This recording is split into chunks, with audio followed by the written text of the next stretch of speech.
Ay, ay, ay, ay, ay.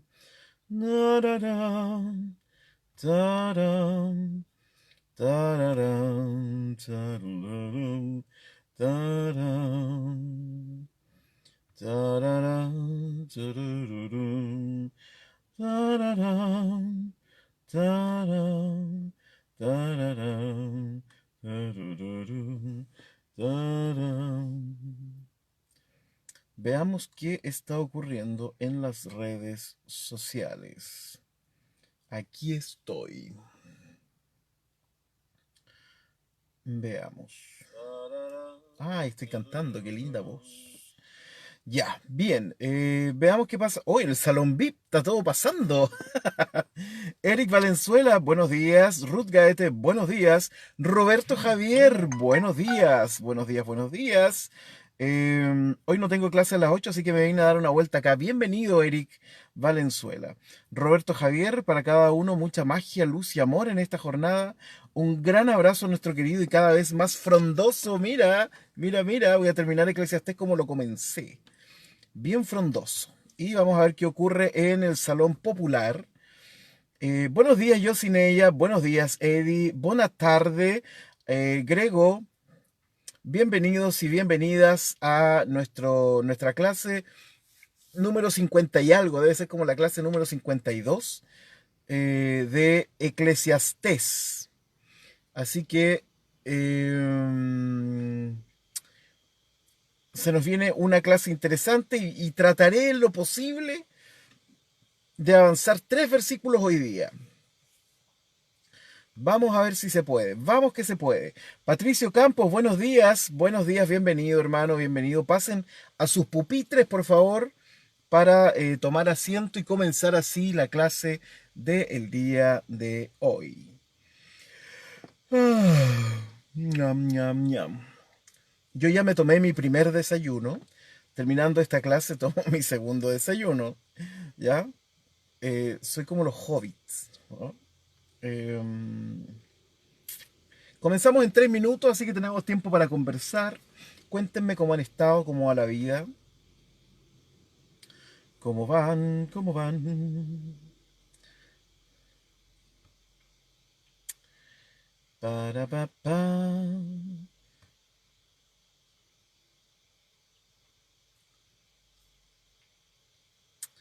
Me mandaron una foto. ¡Ah! ¡Ay, qué buena foto! Oye, hermano, cualquier computador. Súper bien, esperando al profe. Eso. Oye, tú estás en la NASA, hermano. ¿Dónde estás? 3 computadores veo ahí con su... Oye, ese es un desayuno sano. Yo debo decirles que mi primer desayuno siempre es sano también. Es leche con avena, pasas y semillas. La verdad es que no sé si van a provocar algún efecto en mí. Solo que ando con las semillas todo el día en la boca, así como semillas por aquí, semillas por allá. Pero veo un buen desayuno, Andy, absolutamente. Rico desayuno. Ahora, un buen desayuno para mí, mi desayuno favorito son huevos revueltos con marraqueta o pan francés, como quieran llamarle, mm, y un rico té o café en la mañana. Ahora, ese desayuno siempre me lo como el día domingo, antes del culto, para llegar con ánimo y energía. Porque este cuerpecito necesita calorías. Ruth dice, ayer quedé pensando en esto del amor de ida y vuelta. Varios, ¿ah? Estuve comentando con varios en la tarde acerca de la reciprocidad del amor. Bueno, voy a saludar a algunas personas que vienen llegando también al Salón Pop. Lucas, hola, ¿cómo estás, querido hermano? Hola amigos y amigas, soy Miguel Ángel. Para que hoy estés más inspirado, más que otras veces, te comento que ya compré el... ¿En serio? ¡Qué rico! Gracias, hermano. Tú me dices ahí cómo hacemos con el depósito, vía PayPal, Visa, ahí me dices. Maravilloso, otro libro envidiable que voy a tener para que me envidien aún más mi biblioteca. Ese libro, querido Lucas, está súper, súper difícil pillarlo. Súper difícil. De hecho, ese libro está en la biblioteca de acá de mi ciudad, en la biblioteca municipal. Y debo decir que varias veces que he ido a esa biblioteca, el libro no es grande, es un libro pequeño, pero con mucha sabiduría. Y yo digo, este libro cabe perfectamente en mi bolsillo. Además, cuando veo quiénes han pedido el libro, nadie pide ese libro. Entonces yo digo, ¿se notará? No se notará. Y mi ángel bueno me dice, Emir, eres pastor. Y mi ángel malo me dice, Emir, hay pastores de la prosperidad. O sea, si te vas, sácate el librito y no pasa nada al lado de otros, ¿no? Así que, Dankeschön, hermano. Muchas gracias. Antonia, buen día. Buen día. Félix Leiva, buenos días. Abigail, buenos días. Em, Grego dice, cuando vengas a España vas a probar un desayuno como corresponde. Eso me gustó. Esas son las invitaciones que me gustan, ¿no? Ah, qué bueno. Ya, estamos dados. Ya, chuta, me pasé en un minuto. 9 de la mañana con 6 minutos. Vamos a ir inmediatamente al texto, sin comentarios hoy día, para avanzar por lo menos 3 versículos. Vamos al versículo número 11, pero voy a leer los dos anteriores. Pensé que los tenía aquí. Dame 5 segundos. New International Version, no. I need, aquí está. Pup. Aquí está, aquí está, aquí está. Ya voy a leer el 8, 9 y 10 para pasar al 11. Lo voy a leer en Reina Valera. Si opresión de pobres y perversión de derecho y de justicia vieres en la provincia, no te maravilles de ello, porque sobre el alto vigila otro más alto, y uno más alto está sobre ellos. Además, el provecho de la tierra es para todos, y el rey mismo está sujeto a los campos. Versículo 10. El que ama el dinero no se saciará de dinero, y el que ama el mucho tener no sacará fruto. También esto es vanidad. Y pasamos entonces al versículo número 11. Deben 2 segundos.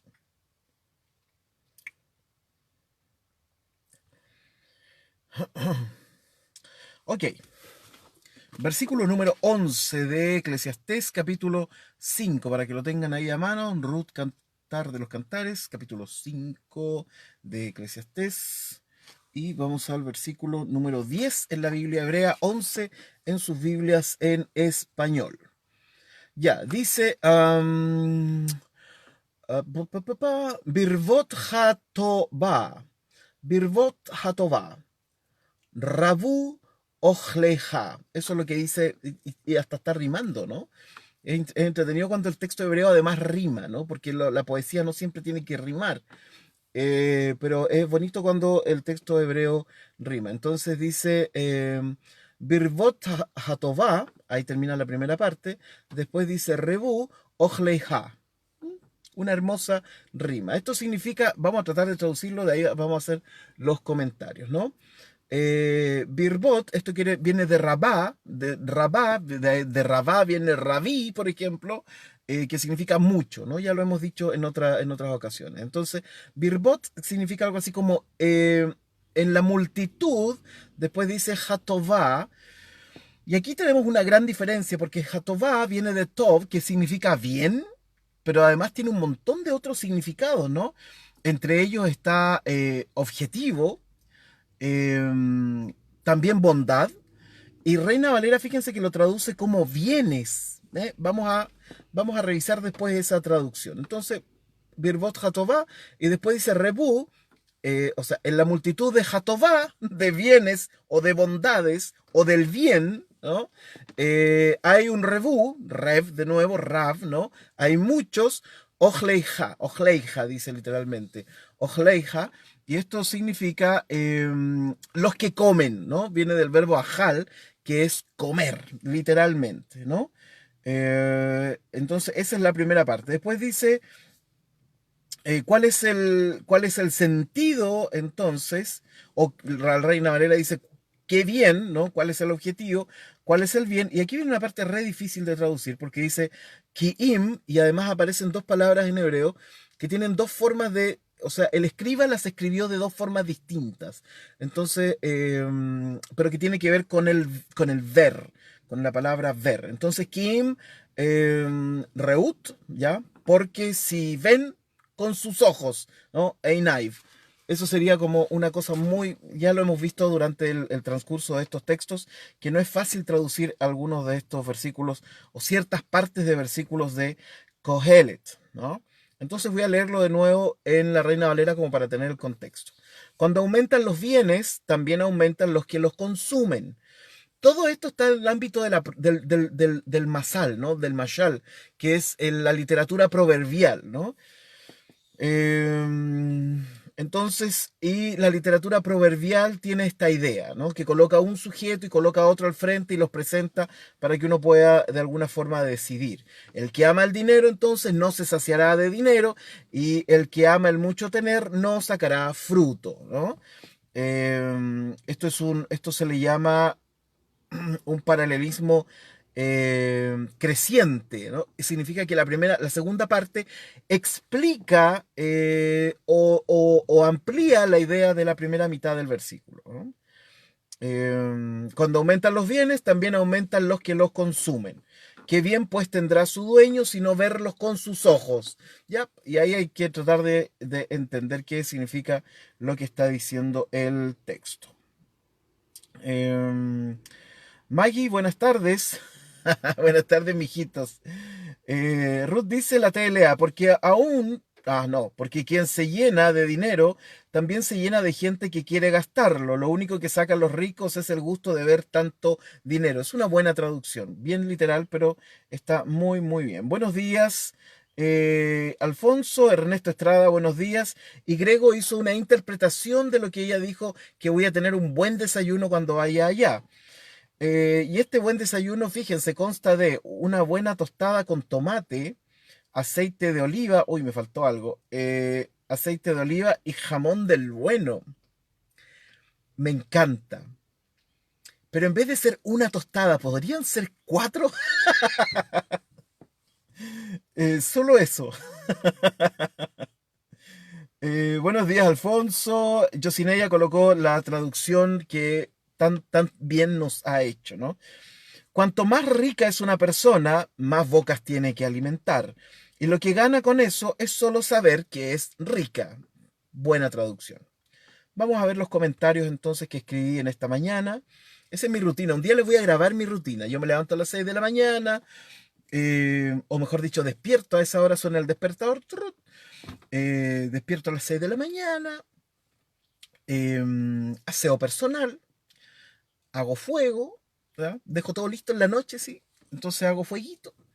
Y me siento al computador, saco los 4 libros que ocupo, 2 comentarios rabínicos, mi diccionario de hebreo y, por supuesto, mi envidiable Biblia Hebraica Quinta y comenzamos a trabajar. Y ahí voy analizando verso a ver si eso lo voy escribiendo, ¿no? Y eso es lo que tengo acá. Bueno, el comentario ortodoxo respecto a este texto pone como ejemplo que los criados se benefician más que el dueño. ¿Por qué? Porque ellos pueden comer y beber del bien de su patrón, pero sin tener que preocuparse por cuidar de la fortuna de este. Buen punto, ¿no? Al tiempo que, por eso hay gente que, por ejemplo, le va muy, esto es un ejemplo, ¿no? Por eso hay gente que le va muy bien trabajando y no siendo jefe, ¿no? No dirigiendo proyectos. Hay gente que funciona súper bien como realizando el trabajo, ¿no? Pero no pensando en que tiene que hacerlo, no pasando los malos ratos de los ejecutores, etcétera, sino que realizando el trabajo y les va súper bien. Esto tiene que ver y a mí me asombra y me encanta esto, con las diferencias que habemos entre seres humanos, ¿no? Bueno, una misma persona, ¿no? Puede en un momento de su vida querer servir simplemente, no dirigir, no mandar, no crear, no proyectar, etcétera. Y en otra etapa de su vida tiene que hacerlo. Y esto es parte de la pulsación, ¿cierto? Me acordé de un tema de Evangelis. No sé si alguien ubica a Evangelis aquí en este grupo. Pero él tenía un álbum que se llamaba Pulsar. no me acuerdo si era Pulsar o Pulstar, no, Pulsar creo que era. Entonces que tiene esta idea, ¿no? Entonces, claro, como es todo lo que va diciendo un poco Kohelet, ¿no? Todo tiene su tiempo. Entonces vamos así. ¿Quién queda así? Estamos mal. Ah, así que, entonces, voy a leerlo de nuevo. Los criados se benefician más que el dueño porque ellos pueden comer y beber del bien de su patrón, ¿no? Pero sin tener que preocuparse por cuidar de la fortuna de éste. Al tiempo que el comentario también hace la comparación respecto de servir a Dios o de servirse a sí mismo, ya que el servicio a Dios tendrá justamente su recompensa en el más allá, mientras que el que amasa para sí mismo dejará todo a quienes vienen después y hasta ahí llega su fortuna, ¿no? Esto siempre ha sido un problema para mí. Esta cosa del pago del más allá. Siempre ha sido un problema para mí, ¿no? Em, Primero porque hablando cogeléticamente, y no solo cogeléticamente, ¿no? Existencialmente no tenemos idea acerca del más allá. No sabemos. Podemos ponerle toda la esperanza que queramos, ¿ah? Podemos ponerle toda la fe que queramos y podemos ponerle toda la teología que queramos, pero existencialmente no tenemos datos y obviamente no vamos a tomar los datos de los espiritistas, ¿cierto? No vamos a tomar los datos de Allan Kardec para preguntarnos qué ocurre en el más allá. No sabemos técnicamente qué pasa. Entonces, y esto ha sido parte de mucha, bueno, ahora no tanto, hay que decirlo. La gente hoy día habla bien poco de la salvación como el alma después en el más allá. Incluso los movimientos más conservadores que durante muchísimos años era como su predicación. Mira, tu cuerpo no importa que sufra, lo que importa es salvar tu alma, porque en el más allá y en el más allá. Y yo a veces me pregunto bastante ateamente, ¿y si no hubiera más allá? Si solo lo que tuviéramos fuera esta vida. Y me lo pregunto a veces como pastor.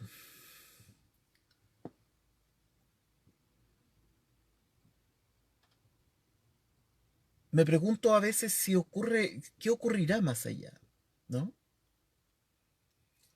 Sobre todo cuando tú tienes cercanía, y quizás Grego también me podrá entender un poco respecto de eso, cuando tú tienes cercanía con la muerte, con gente que está a punto de morir, como que ahí esta pregunta es muy punzante. ¿Y si no hay más allá? ¿Cuál sería nuestra responsabilidad en esta vida? ¿Qué sería? Pero no solo eso, no solo referido a lo que uno mismo, a lo que uno mismo hace, sino respecto del sufrimiento de otras personas, ¿no? Ayer hablaba con una amiga por teléfono y le decía, hay gente que nació sufriendo, vivió sufriendo y se murió en el sufrimiento. ¿Y si no hubiera más allá? ¿Cuál es nuestra responsabilidad como iglesia respecto del sufrimiento de otros? Entonces, cuando se hablan en los textos, ya sea los comentarios o lo que sea, acerca de que, bueno, vas a tener tu recompensa en el más allá, o como se decía antiguamente, si salvas un alma, tienes una perlita en tu corona y todo eso, yo quiero que me entiendan desde la perspectiva de que son preguntas que yo me hago, y ni siquiera son preguntas que me hago porque soy pastor, son preguntas que todos nos hacemos, o espero que todos nos hagamos. El problema es que es una de las pocas preguntas que no tiene realmente una respuesta si no se basa en la fe y la esperanza. Em, pero debemos al mismo tiempo aceptar que muchas veces hemos entendido mal nuestra fe y nuestra esperanza. Entonces tampoco decir que espero con fe y esperanza es una garantía. La verdad es que no tenemos garantía. No.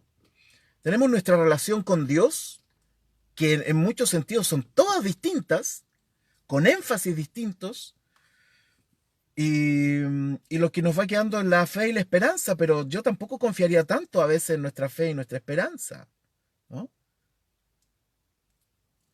lo digo de la forma más respetuosa y profundamente que puedo expresarlo, ¿no?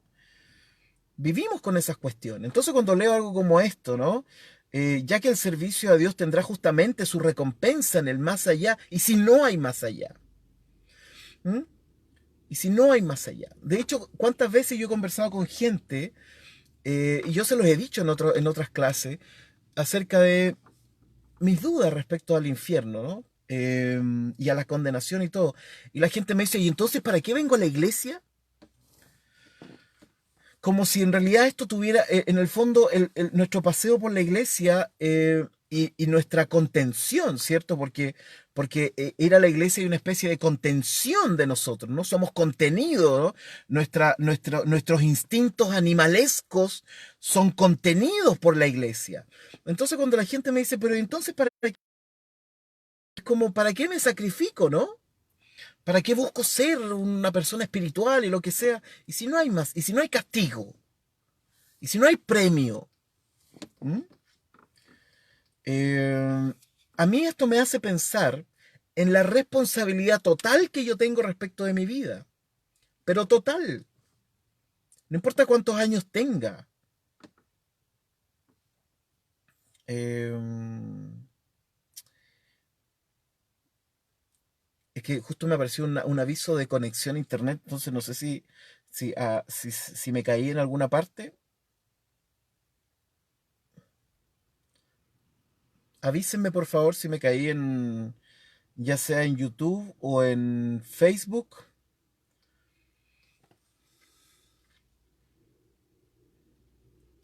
Voy a esperar aquí hasta que coloquen un comentario. Sigo aquí. Voy a escribir. Ah. Avísenme por favor si estoy ahí en alguna de las redes. Te caíste, pero ahora te levantaste. Se pegó, pero volvió. Perfecto. Y en Facebook. Avísenme por favor si en Facebook todavía estoy. Ahí volvió. Ya. Ok. Gracias, Lucas. Sigues en Facebook. Ya. Es que ya no me vi más en Facebook. Ok. Entonces no sabía si estaba saliendo o no. Bueno. Entonces eso es un gran tema, ¿no? Y para mí es una absoluta responsabilidad lo que ocurre con nosotros ahora y lo que tú haces con tu existencia ahora, ¿no? Em, bueno, pero todo eso tiene que ver con el comentario. Bueno, literalmente voy a volver un poco a leer el texto en Reina Valera para que no nos perdamos. Cuando aumentan los bienes, también aumentan los que los consumen. ¿Qué bien pues tendrá su dueño si no verlos con sus ojos? Yo hice una traducción bien literal que quedó así. Al aumentar el bien, fíjense que no traduje Hateva. No es Hateva. Déjenme leerlo correctamente. Ah, no, sí es Hatová, ¿no? Yo lo traduje Hatová, como Reina Valera lo tradujo como bienes. Yo lo traduje como el bien, ¿no? Al aumentar el bien, aumentan sus consumidores. Quienes, y fíjense, yo traduje todo esto en positivo. Al aumentar el bien, aumentan sus consumidores, quienes lo necesitan. Entonces, ¿cuál es el sentido para su hacedor? Sino verlo con sus ojos, sino ver el bien con sus ojos. Fíjense cómo puede cambiar una traducción. Si yo traduzco, si yo, sí, traduzco bienes por bien, ¿no? Así que lo dejé así. Bueno, más que una pregunta relacionada con lo que se nos viene diciendo, yo pondría este texto absolutamente en positivo. Así podría armar la siguiente paráfrasis. Fíjense la paráfrasis que hice. Si uno comienza a hacer lo bueno, verá que mucha gente también lo necesita. Lo bueno de las cosas básicas, elementales para la vida, tanto como los bienes psicológicos. Entonces, quien realiza estas acciones podría ver el beneficio de ellas, ¿no? Entonces coloqué todo el texto en positivo, en donde Jatová lo traduje como lo bueno, como hacer el bien. Entonces lo voy a leer de nuevo. Si uno comienza a hacer lo bueno, verá que mucha gente lo necesita. necesita de esto bueno, ¿no? Y a esto me refiero desde las cosas básicas, elementales para la vida, tanto como los bienes que se necesitan en la mente. Entonces, quien realiza estas acciones podrá ver el beneficio de ellas, ¿no? Podrá ver el beneficio de lo bueno. Fíjense que dice que al final uno lo puede ver con sus propios ojos. Así que esa traducción también a mí me hizo mucho, mucho sentido. Ok, entonces denme un minuto, por favor, que voy a hacer algo aquí. Y vamos a pasar al versículo siguiente inmediatamente para que vean que de verdad quiero avanzar hoy día. Yo sé que ahí estoy. Yo sé que el tema del más allá es un tema súper, súper delicado para mucha gente, pero me parece que no porque sea delicado no lo podemos tratar, ¿no? Y me parece que expresar también nuestras dudas respecto a muchas cosas, de alguna forma, bueno, para algunos es sano, para otros es realmente un problema. Y no es que una cosa sea mejor que la otra, ¿ah? No es que expresar las dudas abiertamente signifique que una persona es mejor que el que no las expresa, ¿no? Yo creo que no hay una... Sí creo que la honestidad es positiva en todo el sentido de la palabra. La honestidad respecto de uno, no la honestidad respecto de otro. Yo no puedo hablar honestamente respecto de otro. Puedo hablar respectamente de lo que yo siento respecto de otro, pero siempre la honestidad es en primera persona. En segunda persona no es honestidad, puede ser imposición, puede ser subyugación, puede ser lo que sea, pero la honestidad siempre corre realmente bien en primera persona.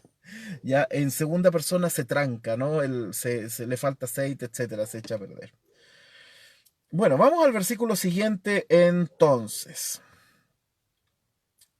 Versículo 12, lo voy a leer aquí en el texto de Reina Valera. Fíjense que hay una palabra bien linda que aparece al principio. Dice metuká shenat. Metuká es dulce, ¿no? En el judaísmo cuando viene el año nuevo dicen Shanat Tová o Metuká. Eso significa que sea un buen año y dulce año. Me imagino cómo se dijeron eso al principio del año del COVID, ¿no? Shanat Tová o Metuká, que sea un buen año y que sea dulce. Y se nos cayó YouTube. Ay, estas cosas que... ya, se cayó YouTube, no hay nada que hacer aquí. Tienen que... No puedo hacer nada ahora. Tienen que migrar al Face. Les espero. Mientras no se caiga el Face, está muy pequeño. Ya.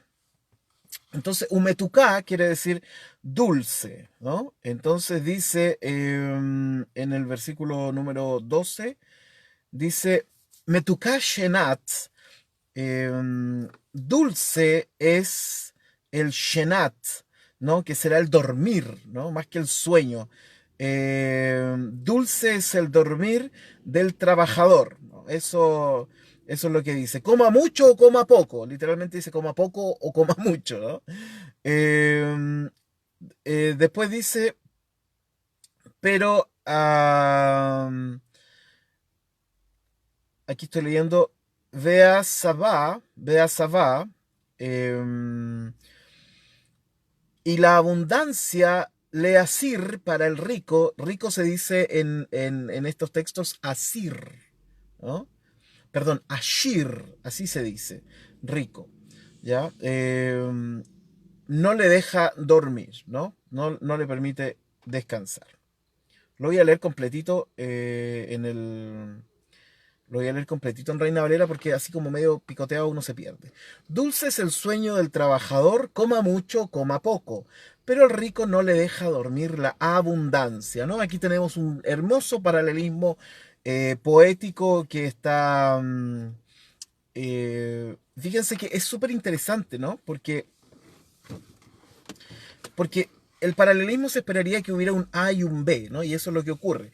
Pero aquí, fíjense que lo contrario a rico es pobre, ¿no? Y sin embargo el texto hebreo no dice pobre. dice el Obed, que significa el que está trabajando. Entonces, eso es súper interesante. Si uno lo analiza desde el punto de vista del paralelismo poético del texto, no cuaja mucho, ¿no? Porque yo esperaría algo así como: dulce es el sueño del pobre, coma mucho o coma poco, pero el rico no le dejará dormir la abundancia. Eso sería un paralelismo antitético, ¿no? Un paralelismo que me permite colocar el contraste. Y estos paralelismos antitéticos, mi teoría, y les voy a comentar acerca de mi teoría. Cuando Jesús habla en el Nuevo Testamento, por ejemplo, del cielo y del infierno, de la condenación, del lago de fuego y del cielo y todo lo demás, y voy a preparar morada para ustedes, etcétera. O sea, hace esto. Para mí eso es una hipérbole basada en los paralelismos antitéticos del mundo hebraico. ¿Mm? ¿Qué quiere decir esto?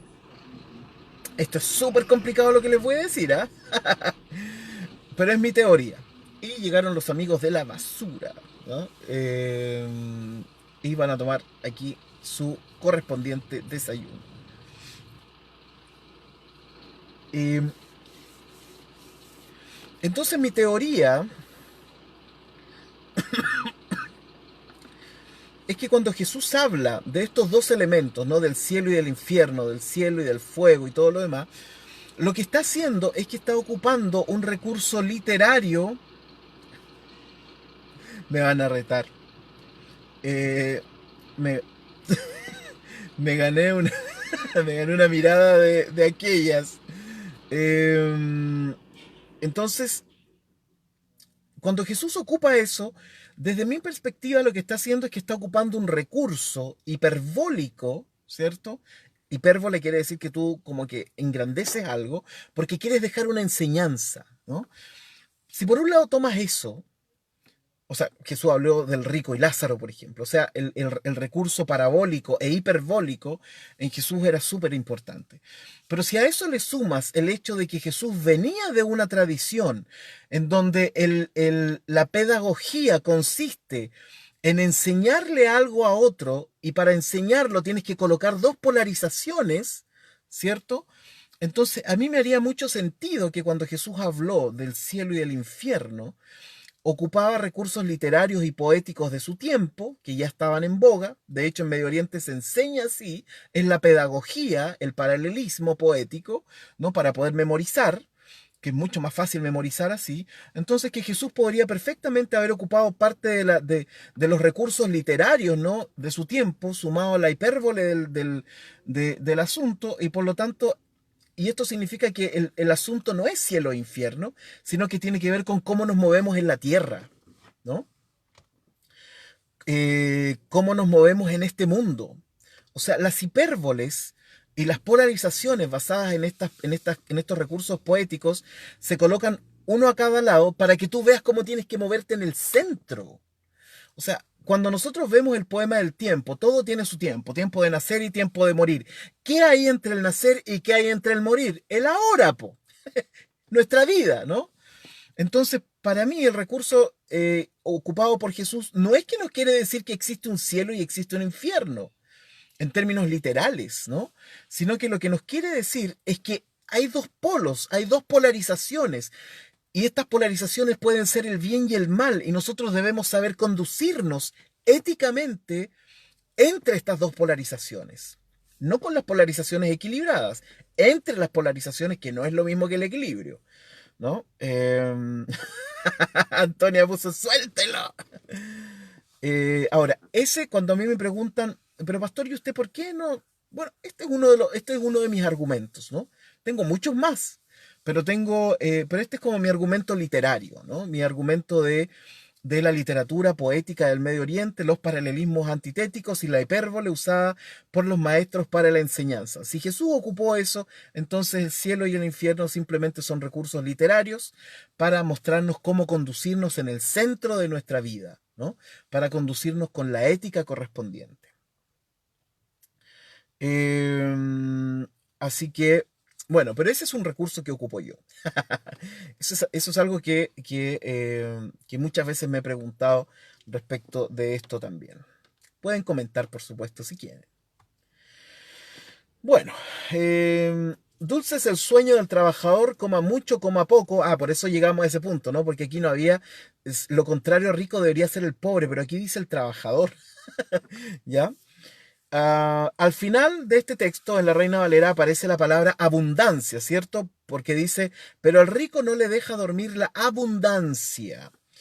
Pero sin embargo, la palabra que aparece en este texto, em, vamos a ver, vamos a ver, vamos a ver. Tururutun, tururutun. Claro, que sería el verbo sabá. ¿Ya? La palabra abundancia significa realmente saciedad, estar satisfecho. Y no es lo mismo abundancia que estar satisfecho. Hay personas que están satisfechas y no tienen abundancia. Y hay personas que tienen abundancia y no están satisfechos. Por lo tanto, no son sinónimos. De ahí esta maravillosa arma polisémica del hebreo bíblico. Porque una cosa es lo que se tiene, otra cosa será el efecto que tiene sobre nosotros. No es lo mismo. Quizás toda abundancia finalmente no nos dejará dormir. Abundancia de problemas, de riquezas, de comida, de ideas, de sueños, pensamientos, proyectos, dudas. Quizás por eso no dice que al rico no le deja dormir la abundancia, es decir, la abundancia en muchas cosas no nos deja dormir también, o sea, de alguna forma también nosotros estamos ahí. Esta es una saciedad extraña, saciedad, ¿no? No sociedad, esto es una saciedad extraña. Es mucho de algo, no la medida justa que satisface el alma y el espíritu. Aquí no hay compensación, porque uno debería dormir bien si está satisfecho con su labor. Aunque no olvido que estamos en un territorio poético donde el paralelismo aquí es importante. El comentario ortodoxo judío dice lo siguiente. Girará en torno al paralelismo del texto, aludiendo a que el trabajador es el del campo y la saciedad del rico es porque come muchas comidas pesadas. Miren qué interesante. Literalmente, y eso no lo deja dormir, eso dice el comentario ortodoxo, ¿no? Que comió mucho y por eso no puede dormir. Y mientras no puede dormir, entonces se pone a pensar en cómo mantener su riqueza. Mientras que el trabajador, solo al tener una rutina que cumplir diariamente, entonces, incluso no comiendo muy bien, puede dormir mucho mejor. Finalmente, el Midrash, que es el comentario también a este texto, al Kohelet Rabá, hacia el final de sus comentarios respecto de este texto, dice que el labrador es aquel que se dedica al estudio de la Torá. De ahí que podrá descansar en esta vida, pero que en el mundo venidero no lo dejarán tranquilo, sino que seguirá estudiando la Torá en distintas academias en el mundo venidero, ¿no? Para que se haga un gran nombre en la memoria de los hombres. Muy especial esta traducción. Eh...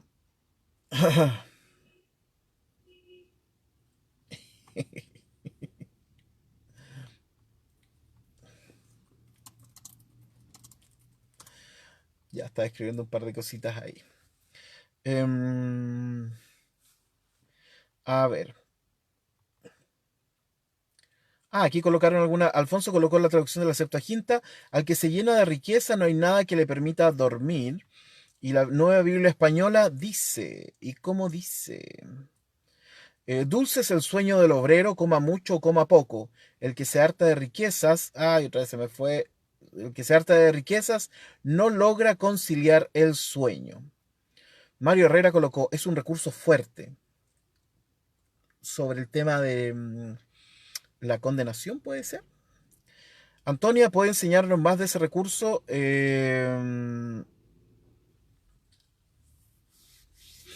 La verdad es que solo eso, querida Antonia y Mario, creo que era, ¿no? Y Mario, sí. Eh, es solo eso. A veces cuando nos acercamos a los textos de Jesús olvidamos que Jesús tiene todo un Miren, los alemanes le tenían un nombre bien pomposo a esto que aparece en muchos libros de teología. Le llamaban el Sitzenleben. El Sitzenleben. ¿Y qué era el famoso Sitzenleben? Que fue un... No estoy seguro si lo acuñó un señor que se llamaba Hermann Gunkel, que él escribió unos comentarios sobre Salmos, si no me equivoco, un teólogo alemán, ¿no? Em, y él hizo un estudio súper profundo sobre el tema de los Salmos. Recuerdo que lo leí en el seminario.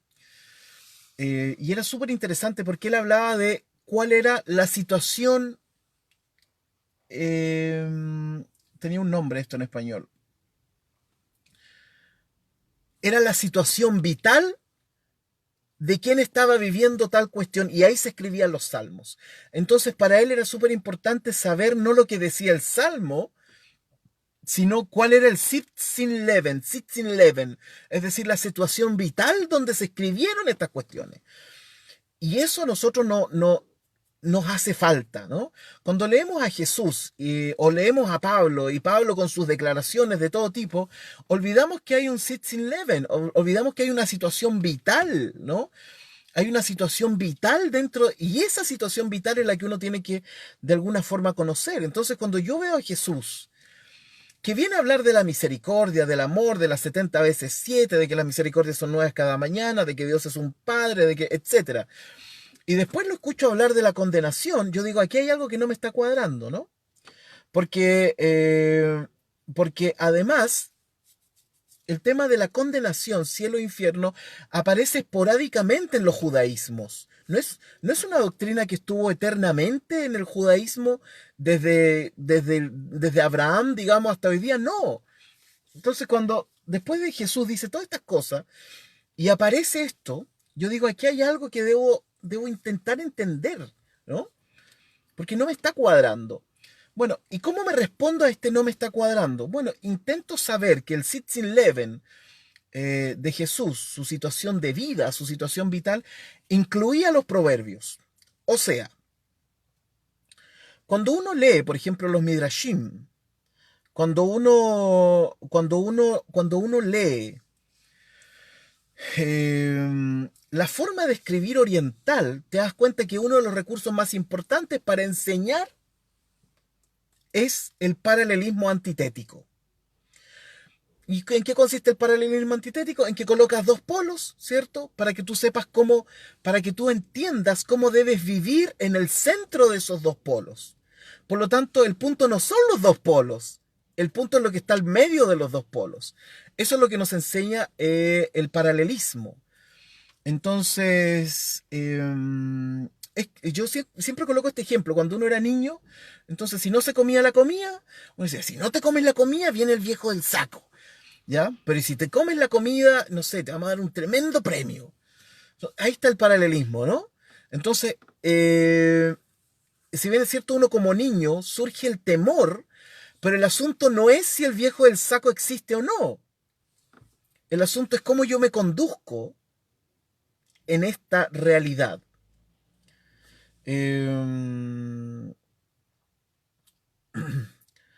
Entonces, desde esa perspectiva, sabiendo que Jesús conocía de esta forma, es más, fíjense que Gesa Vermes, un historiador experto en los manuscritos del Mar Muerto y experto en judaísmo de la época de Jesús, él dice en su libro Jesús el Judío, Lucas, que la palabra carpintero en arameo podría significar también hombre sabio. Si sumamos eso al hecho de que Jesús evidentemente era un hombre sabio, entonces podemos decir que Jesús ocupaba estos recursos literarios de su época. Y por lo tanto yo puedo también entonces tratar de entender que cuando Jesús habla del cielo y del infierno, realmente no estaba poniendo el foco en el cielo o en el infierno, sino en cómo nos conducimos éticamente desde el amor de Dios aquí y ahora. ¿Mm? Eh, Así que, bueno, Nohela se escribe Sitz, S-I-T-Z, creo, Im Leven. Sí, por ahí está. Y a eso Hermann Gunkel le llamaba la situación vital, es decir, qué es lo que rodea al ser humano, cuál es su contexto inmediato de por qué escribe tal cosa en ese contexto inmediato. ¿Ya? Eh, Javier dice, interesante el Sits in Leven. Estoy seguro que se escribe, déjeme, es que esto fue hace años en el seminario. Debe ser algo así como esto que escribí ahí. Alguien que lo busque en Google y va a saber al tiro si está ahí. En todo caso, después se los puedo enviar si quieren. El Sitsim Leven entonces significa es tan importante como el contexto. Absolutamente. Pero absolutamente. Entonces, de hecho, en hebreo bíblico, en hebreo, para tú poder hacer una traducción medianamente decente, el 50% de lo que necesitas es gramática. No necesitas el 70 y 80%, no.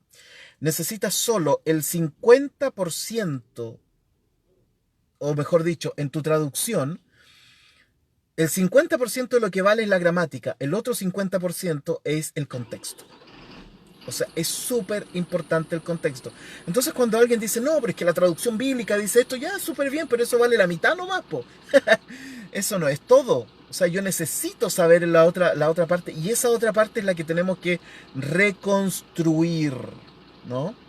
Tenemos que reconstruir. Búsquenlo, Hermann Gunkel, 1711. Por ahí lo van a encontrar. Y lo colocan aquí en Facebook para tenerlo clarito. Entonces, ese es uno de mis argumentos. Uno, tengo muchos. Este es uno de los... más que argumentos, porque no voy por la vida diciéndole a todo el mundo, ah, yo no creo en esto por esto. No, es lo que es la conclusión, no totalitarias absolutamente, sino que es una sospecha bien fundada.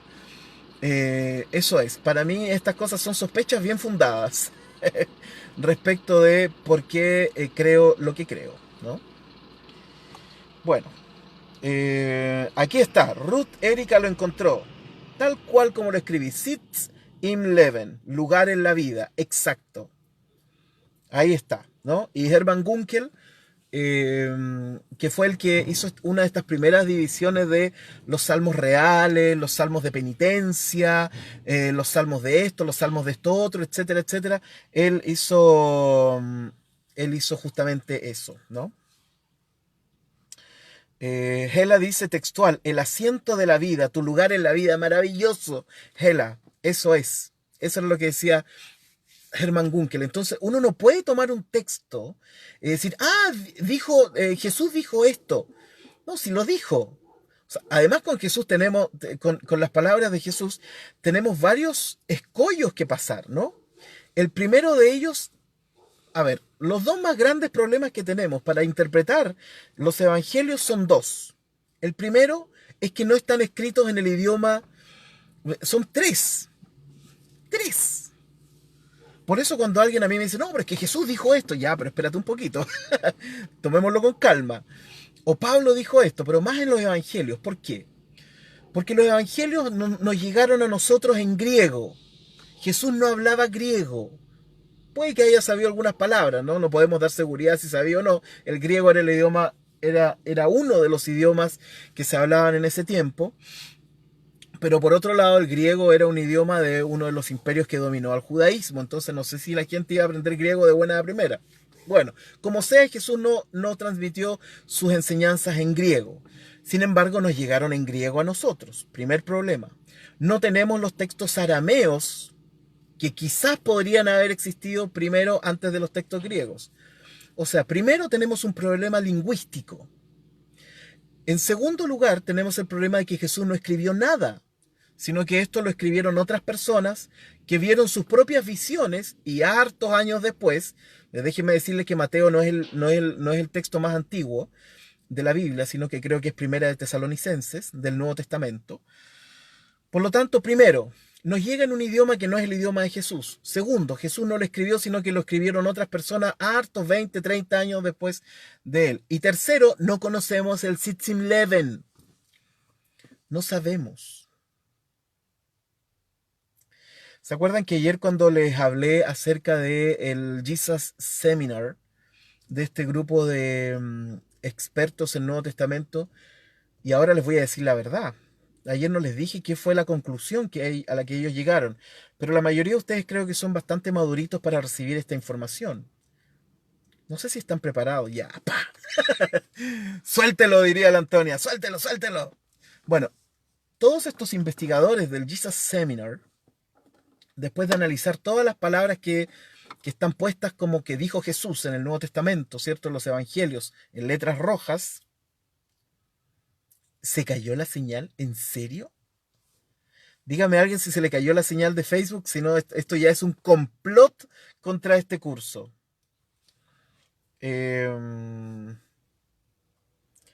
¿Siguen ahí o sigo aquí?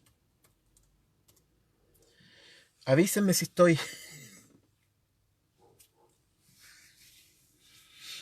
Justo ahora cuando les iba a decir la verdad. Ah, está bien la señal, ya. Gracias, Mario. Aquí estamos. Bueno, la conclusión... ha estado recortada esta clase, ¿ah? La conclusión a la que llegó el grupo de investigadores del Jesus Seminar respecto a las palabras escritas en el Nuevo Testamento, en los Evangelios, referidas a lo que dijo Jesús, la conclusión que ellos llegaron fue que, se los voy a decir mañana. No, porque justo nos pilló la hora. No. Bueno, la conclusión es bastante, no sé, la verdad es que ahora no sé si se las quiero decir. Bueno, la conclusión a la que llegaron es que del 100% de las cosas dichas por Jesús en los evangelios, ellos estaban más o menos seguros que el 18% podían ser realmente palabras de Jesús. Qué duro, de verdad me dolió decirlo, en serio. Ahora, son ellos nomás, no significa que tengan la razón. Eh, pero ese es el punto, o sea, lo que da cuenta el Jesus Seminar, lo que da cuenta el Jesus Seminar es que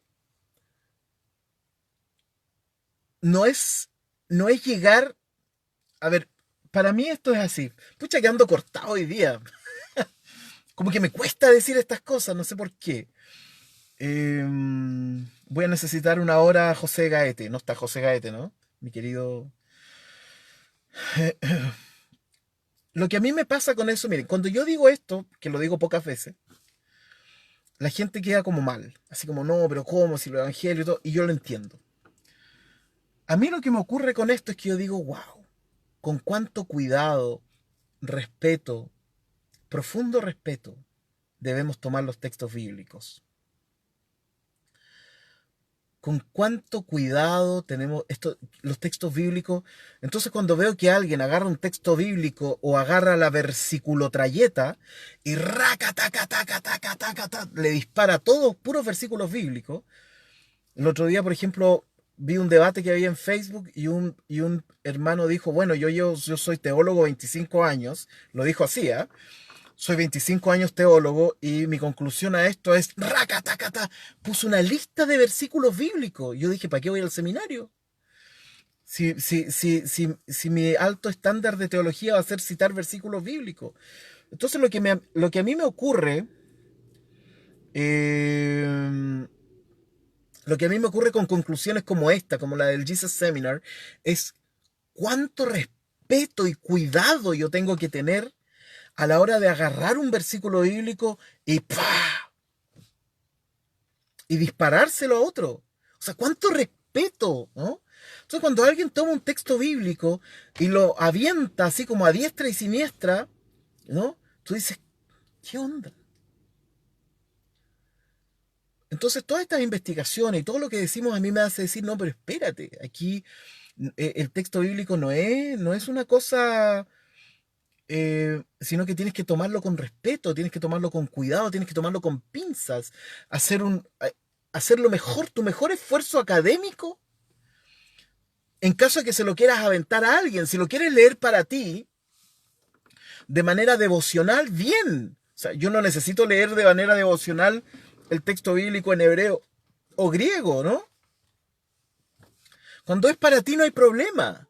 Pero cuando quieres decirle a otro lo que el otro tiene que hacer y agarras versículos bíblicos, ahí uno tiene que decir, no, pero espérate un poquito.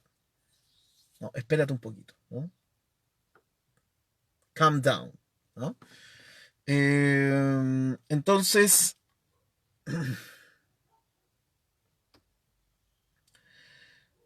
eh, bueno, ahí colocaron algunas cosas. Eh,